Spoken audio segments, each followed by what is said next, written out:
Okay, तो ये video हमारे सेकेंड चैप्टर पुष्पी पौधों में लैंगिक जनन का लास्ट पार्ट है, जिसमें हम लोग कवर करेंगे इसके बचे हुए इम्पॉर्टेंट टॉपिक को और जो हमारे मेजर डिफरेंसेस हैं इस लेसन के उनको कवर करेंगे। इससे पहले के जितने भी पार्ट हैं उनको लेकर के मैंने प्लेलिस्ट बना दी है चैनल पर, तो आप पूरे लेसन को वहाँ से भी पढ़ सकते हैं। और अगर आप चाहेंगे तो इस वीडियो के नीचे डिस्क्रिप्शन बॉक्स में भी मैं लिंक आपको प्रोवाइड कर दूंगा, तो वहाँ से भी आप चेकआउट कर सकते हैं। तो जो हमारा आज टॉपिक है वो स्टार्ट करते हैं, और टॉपिक हमारा है आवर्त बीजियों में जनन की विशिष्ट विधियाँ। देखिए, लेसन था हमारा पुष्पी पौधों यानी आवर्त बीजियों में लैंगिक जनन, यानी लैंगिक जनन को हम लोग कंप्लीट रूप से अभी तक पढ़ते आ रहे हैं, और इसमें क्या क्या प्रक्रिया हुई वो अब नई बात नहीं है, क्योंकि उसको आप पूरी तरीके से जान चुके हैं। लेकिन क्या पुष्पी पौधे जो होते हैं उनमें सिर्फ लैंगिक जनन ही होता है, क्या दूसरा जनन भी हो सकता है, यही जानेंगे हम लोग इस टॉपिक में। तो पुष्पी पौधे जो होते हैं उनमें लैंगिक जनन के साथ साथ कुछ ऐसे विशेष पौधे भी होते हैं जिनमें अन्य प्रकार का जनन विधि भी पाया जाता है। जैसे सबसे पहली विधि जो है वो है उभय मिश्रण। उभय मिश्रण विधि सामान्य रूप से जितने भी आवर्तबीजी पौधे हैं उनमें ये पाई जाती है। इसमें होता क्या है कि सामान्यतः लैंगिक जनन की क्रिया में संयुग्मन, जिसे हम लोग संलयन या निषेचन कहते हैं, होता है, जिसमें युग्मनज का निर्माण होता है। इस क्रिया में नर युग्मक तथा मादा युग्मक का संयोजन होता है, और इसीलिए इसको उभय मिश्रण कहते हैं। उभय मिश्रण का अर्थ होता है मेल और फीमेल गैमीट का आपस में फ्यूजन, मेल और फीमेल गैमीट का आपस में फ्यूजन होता है, और इस प्रक्रिया को उभय मिश्रण कहा जाता है। देखिए, आप ऐसे समझिएगा कि बहुत सारे ऐसे आगे पौधे भी मिलेंगे जिनमें उभय मिश्रण नहीं होगा, लेकिन अमूमन जितने भी आवर्तबीजी हैं उनमें उभय मिश्रण के बाद ही जायगोट का निर्माण होता है। हमारी अगली हेडिंग है असंग जनन अर्थात एपोमिक्सिस। एपोमिक्सिस क्या होता है? तो इसमें कभी कभी पादप के जीवन चक्र में लैंगिक जनन की अनुपस्थिति में ही नए पादप का निर्माण हो जाता है।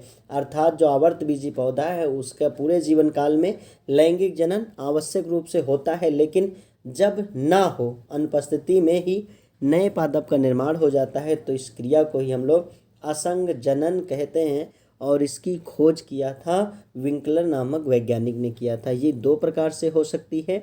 सबसे पहला है आपका कायिक असंग जनन। कायिक अर्थात वेजिटेटिव एपोमिक्सिस। वेजिटेटिव का होगा कि प्लांट का कोई एक भाग जैसे बड्स आदि निकल करके नए प्लांट का निर्माण कर लें। तो कायिक असंग जनन में इस प्रकार के जनन में किसी कलिका से नए पादप का निर्माण हो जाता है, और यह कलिका तने या पत्ती पर उगती है और आगे चल करके नए प्लांट का निर्माण कर लेती है, जैसे गन्ना और आलू।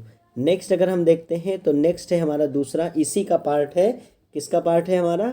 इसका आप ध्यान से देखिएगा। असंग जनन दो प्रकार से हो सकता है। सबसे पहला हम लोगों ने पढ़ लिया कायिक असंग जनन, और दूसरा है अनिषेक बीजता।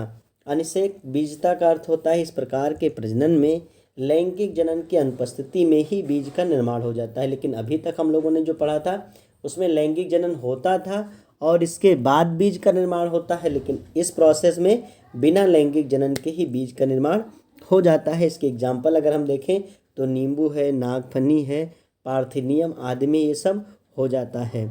और जो ये इसके बीज बनते हैं वो क्या होते हैं?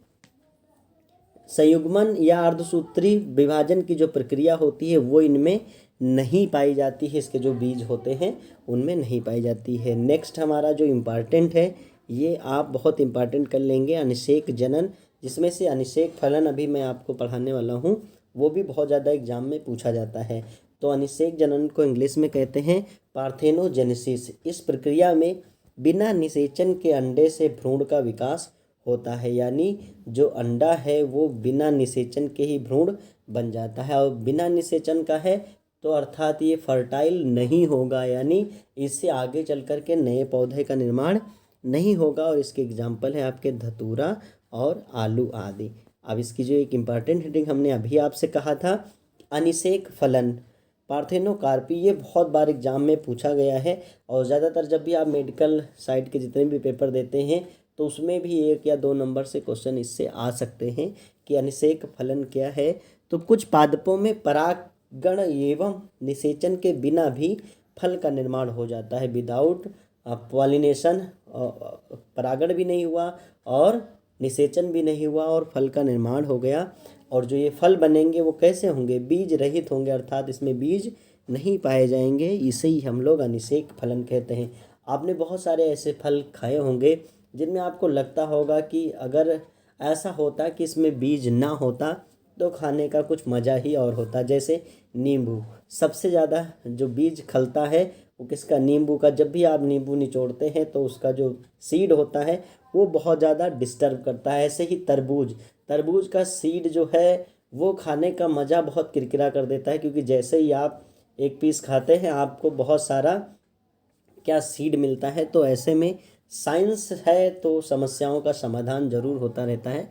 और साइंस यानी साइंस की मदद से कृत्रिम रूप से भी अनिषेक फलन कराया जा रहा है। तो हम बात कर रहे थे कुछ पादपों में परागण एवं निषेचन के बिना भी फल का निर्माण होता है, परंतु फल जो होते हैं वो बीज रहित होते हैं। इसे ही हम अनिषेक फलन कहते हैं। यह दो प्रकार से हो सकता है, प्राकृतिक यानी स्वतः होता है अंगूर में, केला में और अनानास में। और अगर कृत्रिम रूप से देखें तो संतरा है, नींबू है, तरबूज है, अमरूद है, टमाटर है, अंगूर है, पपीता आदि में कराया जाता है। अब ये कैसे कराया जा सकता है? तो इसके लिए क्या किया जाता है, जो प्राकृतिक रूप से होते हैं तो जब अंडाशय से परागण तथा निषेचन के बिना और किसी विशेष उपचार के बिना ही बीज रहित फल निर्मित हो जाते हैं, अर्थात इसमें आपको अलग से कोई भी घटना नहीं करनी पड़ती है। और ये होता क्या है, जो इसके रसायन से स्वयं से निकलते हैं उनके द्वारा हो जाता है। जबकि जो कृत्रिम अनिषेक फलन होता है इसमें पुष्पों पर वृद्धि हार्मोन का छिड़काव किया जाता है। अगर सिलेबस में वृद्धि हार्मोन एक्चुअल में होता है, अगर इस बार भी होगा तो ज़रूर पढ़ाऊँगा और बहुत अच्छे से वहाँ पर भी आप अनिषेक फलन सीख पाएंगे कि वृद्धि हार्मोन का जब छिड़काव कर दिया जाता है तो अंडाशय से बीज रहित फल का निर्माण हो जाता है। और इसके एग्जाम्पल हमने आपको बताया, संतरा, नींबू, तरबूज, अमरूद, टमाटर, अंगूर, पपीता आदि। नेक्स्ट हेडिंग हमारी है अपयुग्मन। अपयुग्मन को कहते हैं एपोगैमी। तो अगुणित भ्रूण पोष के अंड कोशिका के अतिरिक्त, क्योंकि हमने देखा था कि जब भी बीजांड में यहाँ पर आपकी क्या बनी थी? प्रतिमुखी कोशिकाएं बनी थी, आपको चाहे याद होगा। और यहाँ पर सहायक कोशिका थी और यहाँ पर अंड कोशिका थी, और यहीं से पराग नलिका इसमें प्रवेश करती थी और अंड कोशिका से फ्यूजन करती थी। लेकिन यदि अंड कोशिका के फ्यूजन के बजाय सहायक कोशिका या प्रतिमुखी कोशिका से हमारा भ्रूण आगे बन रहा है तो उसे हम कहेंगे अपयुग्मन। तो क्या कहा गया? अगुणित भ्रूणपोष के अंड कोशिका के अतिरिक्त किसी अन्य कोशिका जैसे प्रतिमुखी या सहायक कोशिका से भ्रूण के विकास को अपयुग्मन कहते हैं। और यह प्रक्रिया इरिथ्रिया और लाइलियम आदि पौधों में पाई जाती है। नेक्स्ट देखते हैं, बहुत इंपॉर्टेंट हेडिंग है हमारी, बहुभ्रूणता। पॉली एम्ब्रियोनी यानी बहुत सारे भ्रूण हो जाएं, नाम से ही पता चल रहा है। तो एक बीजांड या बीज में से अनेक भ्रूणों के बनने की प्रक्रिया ही बहुभ्रूणता कहलाती है। एक बीजांड या बीज में से अनेक भ्रूणों के बनने की प्रक्रिया बहुभ्रूणता कहलाती है। और जो सिट्रेसी कुल के पौधे होते हैं इसमें घटना बहुत सामान्य रूप से होती है। सिट्रेसी अर्थात जो खट्टे होते हैं, जैसे नींबू, संतरा, मौसमी आदि, ये सब में सबसे ज़्यादा ये पाई जाती है। इसमें युग्मनज 2 या 2 से अधिक भागों में बट जाता है। और इसके एग्जाम्पल जैसे हैं ब्रेसिका है, प्याज है, नींबू है, संतरा है आदि में होता है। बहुभ्रूणता का क्या उपयोग है? तो पादप प्रजनक एवं उद्यान वैज्ञानिकों के लिए फलोत्पादन में यह बहुउपयोगी है, क्योंकि बहुत सारे भ्रूण बन जाएंगे तो अधिक से अधिक उत्पादन हो सकेगा। और इनसे प्राप्त जो नवोद्भित होते हैं यानी जो नए पौधे होते हैं वो अपने जनक पादप के समान ही होते हैं। एज लाइक एसेक्सुअल रिप्रोडक्शन जब होता था, कायिक प्रजनन के दौरान जब वो बनते थे, सेम ऐसे ही ये भी सेम टू सेम होते हैं। तो ये था हमारा बहुभ्रूणता। अब हम देखते हैं जीनिया और मेटाजीनिया। ये भी बहुत इम्पॉर्टेंट वर्ड्स हैं जो आपको जानना है। हालांकि एग्ज़ाम में कम पूछे जाते हैं लेकिन इनको मालूम ज़रूर होना चाहिए आपको। जीनिया तथा मेटाजीनिया, परागकणों का भ्रूणपोष पर सीधा प्रभाव जीनिया कहलाता है। यानी जो भ्रूणपोष है अगर उस पर डायरेक्ट इफेक्ट डाल रहा है कौन? परागकण, तो इस प्रक्रिया को हम कहेंगे जीनिया। और इस शब्द का सर्वप्रथम प्रयोग फोके ने किया था। जैसे अगर हम पीले रंग के भ्रूणपोष वाला नर पादप लेते हैं, पीले रंग के भ्रूणपोष वाला नर पादप लेते हैं, अब भ्रूणपोष तो जाएगा नहीं, जाएगा परागकण। और अगर हम सफ़ेद रंग के भ्रूणपोष वाला मादा पादप लेते हैं और इसमें संकरण कराएंगे, क्योंकि इसमें स्वतः तो होगा नहीं, वायु द्वारा परागण होता है, मक्के में हमने आपको समझाया था, तो इसमें तो उसी पादप का उसी पर आकर के गिर जाता है। लेकिन इसमें क्या है, हम लोग संकरण कराते हैं और देखते हैं कि पीले रंग के भ्रूणपोष वाला पादप बन जाता है, यानी जो हमारा परागकण था वो डायरेक्ट इफेक्ट कर देता है। और अगर परागकणों का बीजावरण या फल वृद्धि पर सीधा प्रभाव पड़ता है तो इसको हम लोग मेटाजीनिया कहते हैं। और ये प्रक्रिया खजूर में देखी गई, सबसे पहले इसको स्विंगिल ने ज्ञात किया था। तो ये थे हमारे जितने भी टॉपिक थे इस चैप्टर के, कंप्लीट हो चुके हैं। अब हम लोग को थर्ड चैप्टर जो है मानव में जनन, उसको कंप्लीट रूप से पढ़ना है। जो भी स्टूडेंट्स अभी तक नोट्स कंप्लीट कर चुके हैं, मैंने अबाउट सेक्शन में अपनी ईमेल आईडी डाल दी है, आप चाहें तो ईमेल पे पीडीएफ सेंड कर सकते हैं और मैं डायरेक्ट आपका नाम लेकर के उस पीडीएफ को शो करूंगा। अगर आपको पीडीएफ मिलने में कोई भी परेशानी हो रही है तो आप हमें कमेंट के द्वारा बता सकते हैं। अब हम देख लेते हैं कुछ महत्वपूर्ण अंतर। सबसे पहला अंतर है भ्रूणकोश और भ्रूणपोष में अंतर। तो सबसे पहला जो भ्रूणकोश होता है वो अगुणित होता है और इधर जो भ्रूणपोष होता है वो त्रिगुणित होता है, ये बात आप जानते हैं। नेक्स्ट है यह बीजांड में पाया जाता है और भ्रूणपोष यह बीजों में पाया जाता है। इसका निर्माण निषेचन क्रिया से पहले होता है और इसका निर्माण निषेचन क्रिया के बाद होता है।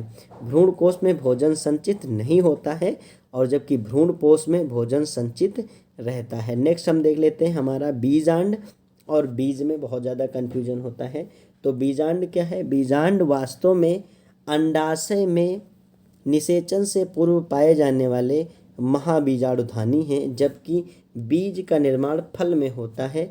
बीजांड ही निषेचन के पश्चात बीज में बदल जाता है। बीजांड के चारों ओर एक या दो आवरण होते हैं और बीज के चारों ओर बीज आवरण होता है। इसमें बाह्य आवरण बीज चोल बनाता है तथा भीतरी आवरण अंतः कवच बनाता है। इनका निर्माण बीजांड के आवरणों के सूख जाने से होता है। बीजांड में भ्रूणकोश होता है जबकि बीज में भ्रूणकोश नहीं होता है। बीजांड में भ्रूण नहीं होता है और बीज में भ्रूण होता है। तो ये इंपॉर्टेंट टॉपिक हो गए पॉइंट्स। और नेक्स्ट है आपका भ्रूण और बीज में क्या अंतर है। भ्रूण और बीज में क्या अंतर, देखिए कन्फ्यूजन जो आपका है वो जरूर क्लियर हो जाना चाहिए। तो जो भ्रूण है निषेचन के पश्चात बने युग्मनज से भ्रूण का विकास होता है, जबकि निषेचन के पश्चात बीजांड से बीज का विकास होता है। हमारे युग्मनज जो अंड कोशिका और नर युग्मक का संलयन हुआ था उससे हमारा भ्रूण बना है, जबकि बीजांड पूरा बीज का निर्माण कर लेता है। भ्रूण वास्तव में बीज का ही अंश है तथा इसी के अंदर सुरक्षित रहता है। भ्रूण बीज के अंदर सुरक्षित रहता है। बीज जो होता है भ्रूण का अंश नहीं है। बीज एक स्वतंत्र रचना के रूप में फल के अंदर रहता है और फल के अंदर बीज और बीज में पाया गया भ्रूण, ऐसे आप समझिएगा। भ्रूण के अंदर कोई अन्य रचना नहीं होती है, जबकि बीज के भ्रूण मतलब बीज में भ्रूण के अतिरिक्त भ्रूणपोष बीजांडकाय आदि भी उपस्थित होते हैं। अब हम देख लेते हैं सबसे लास्ट में जो हमने अभी तक पढ़ा है एज अ समरी कि सबसे पहले क्या क्या होगा। तो समरी में ज़्यादा से ज़्यादा 1 मिनट लगेगा, लेकिन आप ज़रूर एक बार लेसन रिवीजन कर लेंगे। सबसे पहले हमने पुष्प के बारे में जाना कि पुष्प क्या थे, पुष्प की संरचना हम लोगों ने पढ़ी और ये भी जाना कि स्त्री केसर पुंकेसर क्या है और बाह्य दलपुंज इन सब के बारे में भी हम लोगों ने डिटेल में पढ़ा। फिर हमने सबसे पहले नर युग्मकोद्भिद का एक तरफ विकास करवाया, दूसरी तरफ मादा युग्मकोद्भिद का विकास करवाया। फिर हम लोगों ने पढ़ा परागण की क्रिया, परागण के बाद निषेचन की क्रिया जिसमें द्विनिषेचन होता है। फिर हमने पढ़ा द्विनिषेचन के बाद की क्रियाएं जिसमें आपने पढ़ा भ्रूण एवं भ्रूणपोष का विकास और साथ साथ में बीज एवं फल का निर्माण। तो ये चीज़ें आप कंप्लीट करते हैं, लेसन कंप्लीट हो जाता है। अब देखते हैं निषेचन के बाद जो पुष्प हमारा खूबसूरत पुष्प था उसमें क्या क्या होता है। तो सबसे पहले जो बाह्य दलपुंज जिन्हें हम पंखुड़ियाँ कहते हैं वो सूख कर गिर जाते हैं।